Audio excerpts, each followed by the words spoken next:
إلا الله وحده لا شريك له وأشهد أن سيدنا ومولانا محمدا عبده ورسوله صلى الله تعالى عليه وعلى آله وصحبه أجمعين وبارك وسلم. أما بعد فيا أيها المؤمنون رحمنا ورحمكم الله تعالى أوصيكم ونفسي بتقوى الله عز وجل في السر والإعلان وزين قلوبكم بحب هذا النبي الكريم عليه وعلى آله أفضل الصلاة والتسليم. فإن الهدى والإيمان كله ألا لا إيمان لمن لا محبة له. رزقنا الله تعالى وإياكم حب حبيبه هذا النبي الكريم عليه وعلى آله أفضل الصلاة والتسليم. عن النبي صلى الله تعالى عليه وسلم البر لا يبقى وذنب لا ينسى والديان لا ينظر علما ما شئت كما تدين تدان. أعوذ بالله من الشيطان الرجيم. ومن يعمل مثقال ذرة خيرا يره ومن يعمل مثقال ذرة شرا يره. بارك الله لنا ولكم في القرآن العظيم ونفعنا وإياكم بالآيات والذكر الحكيم. إنه تعالى ملك كريم جواد رؤوف رحيم.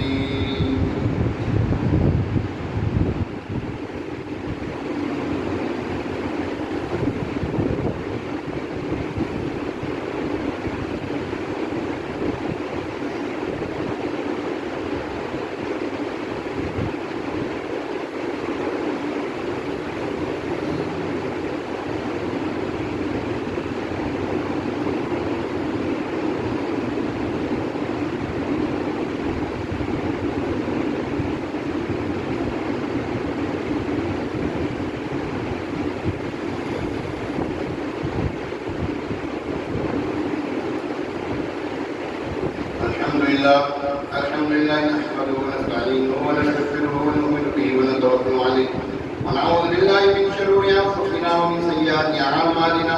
من يهده الله فلا مضل له ومن يضلل فلا هادي له. ونشهد ان لا اله الا الله وحده لا شريك له ونشهد ان سيدنا ومولانا محمدا عبده ورسوله صلى الله تعالى عليه وعلى اله واصحابه اجمعين وبارك وسلم ابدا.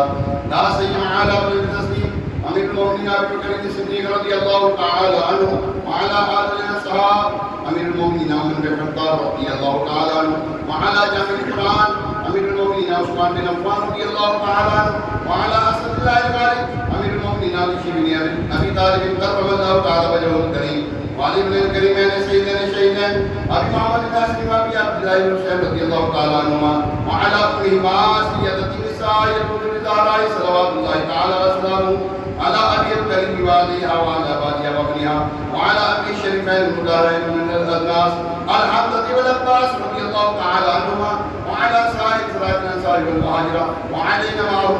عباد الله رحمكم الله. إن الله يأمر بالعدل والإحسان وإيتاء ذي القربى وينهى عن الفحشاء والمنكر والبغي يعظكم لعلكم تذكرون. ولذكر الله تعالى أعلى وأولى وجل وأعز وأعظم الله وأعظم وأكبر.